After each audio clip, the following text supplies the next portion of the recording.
mzima wa afya na kushukuru kwa vile umechukua nafasi kuweza kusikiza kipindi hiki. Leo tutakuwa na mada kubwa ambayo inasema nitakwenda, I will go. Mwaka 2021 hadi mwaka 2025 tutakuwa ndio moto wetu kwa vijana.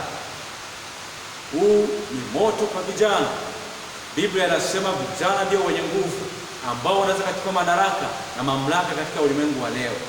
Ikiwa vijana watakaa nyuma kulisukumia hili gurudumu la nitakwenda, tutakuwa na kizazi ambacho kimedhorota kiroho, kimwili na kiakili.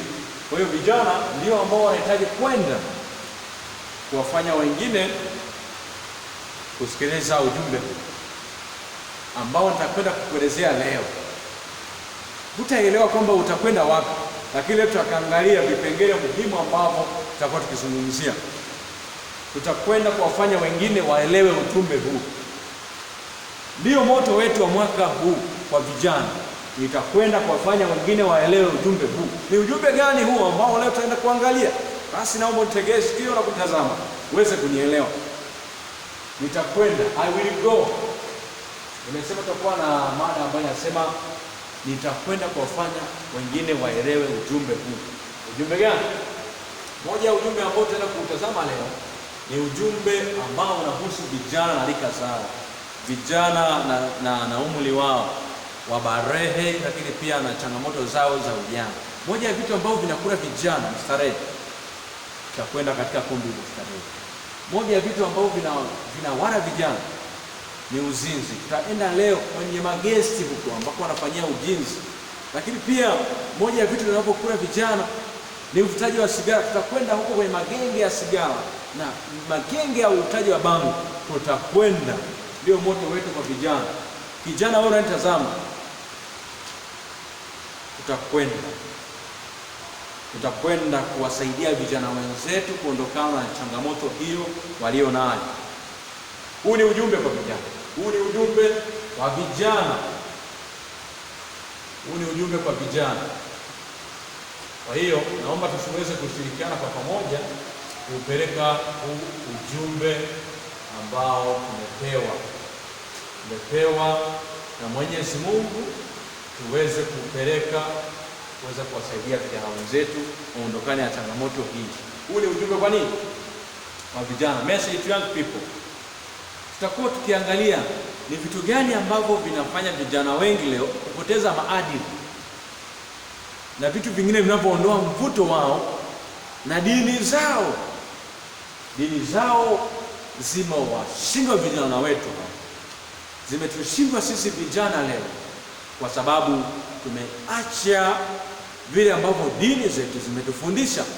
Moja ya vitu ambavyo tutakwenda leo kuvitazama na tutakwenda kuvishughulikia ndani ya somo hili, na tukishatambua kwamba tunahitaji kuondoka, tukawasaidie vijana wenzetu kuondokana na shida hizo, naamini ya kwamba Mwenyezi Mungu atatukuzwa kulingana na ujumbe huu ambao tutakuwa tukijifunza ndani ya juma hili. Moja ya vitu ambavyo tutaviangalia leo na ambavyo tutavifanyia kazi ili tuende ni katika kumbi za starehe. Moja kabisa ni katika kumbi za starehe. Kumbi za starehe. Hizi ndizo ambazo leo tutaenda kufanyaje? Kujifunza. Twende huko tukawasaidie vijana wenzetu kutoka katika kumbi hizo za nini? Za starehe. Lakini pia tukipata nafasi tutaenda kutoka na kwenda kuwasaidia katika mitindo yao ya maisha. Mitindo ya maisha, vile wanavyoishi vijana. Hawaishi kama ilivyokusudiwa na Mwenyezi Mungu. Maadili yao yamekuwa nje kabisa, mivao yao, mionekano yao imekuwa tofauti, mitindo yao ya maisha, jinsi wanavyoishi. Nikizungumza mitindo ni yale mazoea yao ya kuishi, vile wanavyozoea kuishi wao. Huwezi kumkuta kijana ambaye katika ulimwengu wa leo nguo ambayo msanii ambaye ni mwimbaji wa kidunia ikitoka ameivaa asifuatilie na kuivaa.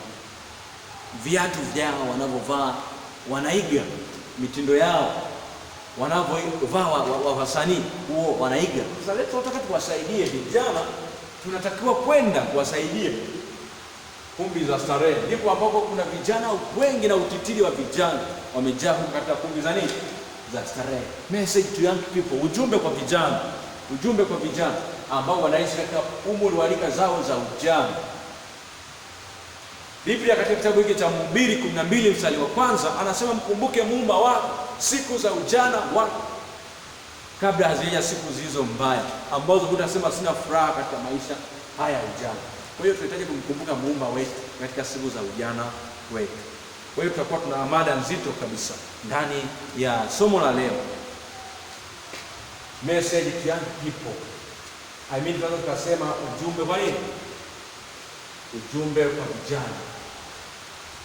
Ujumbe kwa vijana. Ujumbe kwa nini? Ujumbe kwa vijana. Tutakuwa tukijifunza namna ambavyo vijana wanahitaji kuelewa somo hili. Sasa tutakuwa tukiangalia mada moja inayosema kumbi za starehe.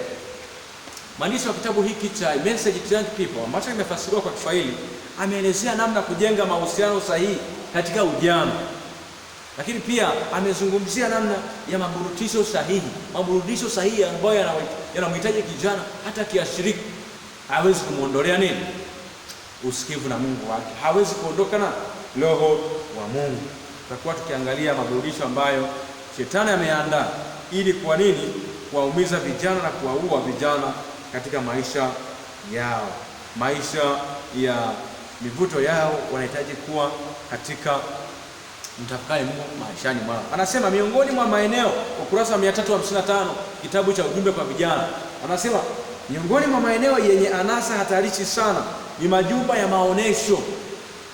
Badala ya kuwa shule ya uadilifu na tabia njema kama inavyodaiwa mara nyingi, majumba ya maonesho ni mahali ambapo ufisadi huzaliwa, tabia mbaya na mazoea ya dhambi hukomazwa na kuthibitishwa kwa mitazamo, kuharibu fikra na kushusha maadili. Kila kijana anayependa kushiriki maonesho kama hayo ataharibu katika kanuni. Ataharibika katika nini? Katika kanuni.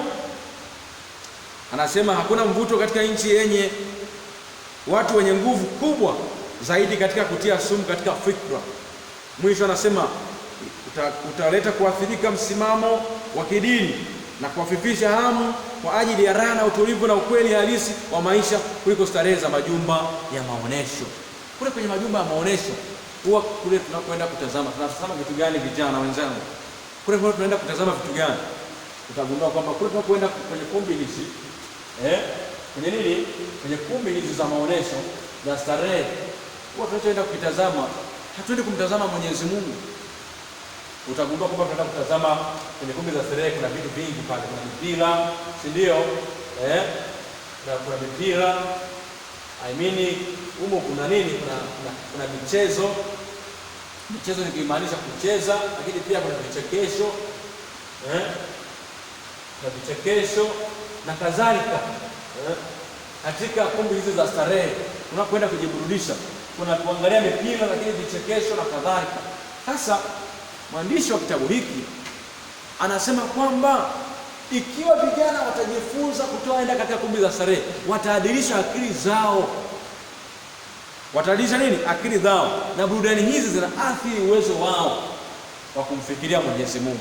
Hebu fikiria, hizi timu zinazocheza katika ulimwengu wa leo zinakusaidia nini kukusaidia kuanza safari ya kwenda mbinguni? Utagundua kwamba hazikusaidii kwa namna yote ama nyingine.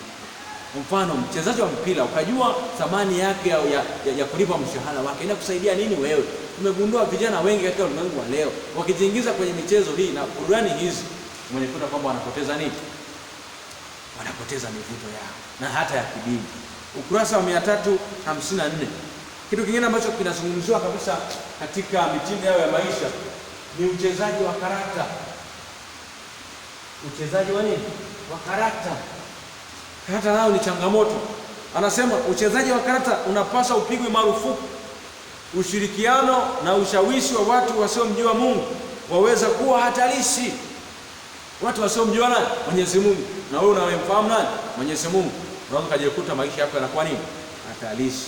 Hakuna jambo lolote lenye manufaa katika burudani hizo hakuna jambo lolote linaloimarisha akili, hakuna lolote la kuhifadhi pamoja mawazo ya zamani kwa ajili ya wakati ujao. Maongezi mara nyingi yamejikita katika mambo yasiyofaa na yanayodhalilisha.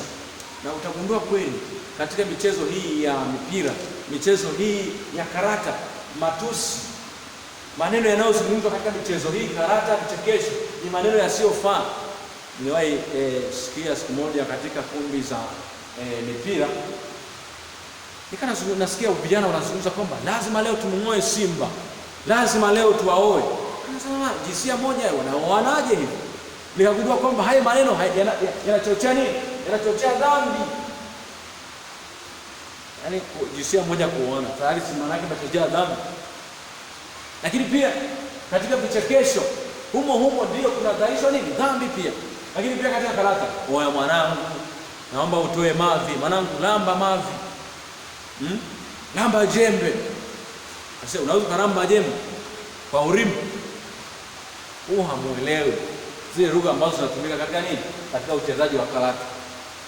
Tunahitaji kuelewa umuhimu na kuondokana na changamoto hii ya uchezaji wa nini? Wa karata. Lakini pia wewe ambao unacheza karata, mwisho wake huwa ni mbaya sana. Huwezi kunielewa kwa leo. Nielezee kipengele kilichobaki katika kitabu hiki cha Message to Young People au ujumbe kwa vijana, ukurasa ule wa 354. Ujuzi katika uchezaji wa karata hujenga hamu ya kutumia ujuzi huu katika matumizi ya kujipatia manufaa binafsi. Kiasi kidogo huwekwa hatarini, na halafu kiasi kikubwa zaidi mpaka kiu kwa ajili ya kucheza kamari inajengeka, jambo ambalo huleta aina fulani ya uharibifu. Utagundua kwa kweli katika uchezaji huu wa karata, baadaye inajenga hamu ya nini? Ya kujenga kamari. Katika hamu ya kucheza nini? Ya kucheza kamari. Kama unanikatalia katika mada hii, utagundua kwa kweli tuko sahihi. Uchezaji wa karata mwisho wake kuzani kucheza nini? Kamari.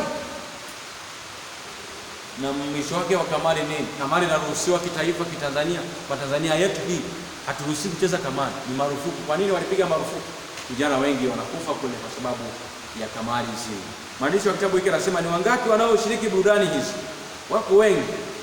Na wengi wakijikuta wakitenda dhambi, wakipata umaskini, lakini wakifungwa magerezani, wakiuawa, na bado wazazi wengi hawaoni shimo la kutisha la maangamizi linalowasubiri kwa meza vijana wetu. Vijana wetu wameangamizwa katika nini? Katika kamari. Na ukiangalia katika kamari, mwisho wake tunazalisha umaskini. Tunazalisha nini? Umaskini. Na tukishazalisha umaskini, maana tayari hapa tunakaribisha kifo.